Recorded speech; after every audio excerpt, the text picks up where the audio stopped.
Дорногов аймгийн Эрдэнэ суманд байгаа энэ Эрдэнэ нар төсөл шиг яг Монгол инженерүүд өөрсдөө бүтээсэн. За дээрс нь санхүүжилтээ бас өөрсдөө шийдвэрлсэн. Яг энэ экспорт, импорт хийж байгаа хамгийн гол одоо бүс нутагт яг замын үүдийг түшиглээд энд ингээд станц барьчихаар энэ замын үүдийг тог цахилгаан тасарсны дараа бол энэ нар батарей хосолсон станцаас бол нөхөөд тэгээд ингээд доктортой үйл ажиллагаа явуулсан.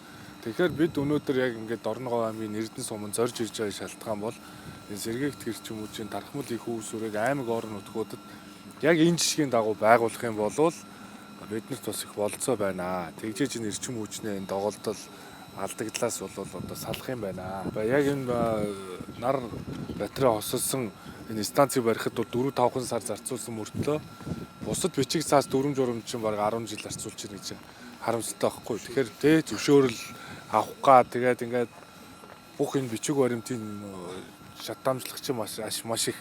Тэгэхээр бид бол зүгээр энэ хөтөлбөрийн хүрээнд энэ бичиг цаас дүрм журам энэ саад бэрхшээлүүдийг нь арилгая гэдэг одоо зорилготой байна.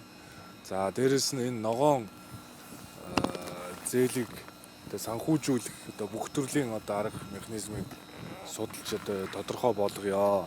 Тэгэхээр төр талаасаа бол шатамжлагуудыг бууруулъя. За банкуд бол бэлэн бүтээгдэхүүн байвал санхүүжүүлэх болцоо бол байна.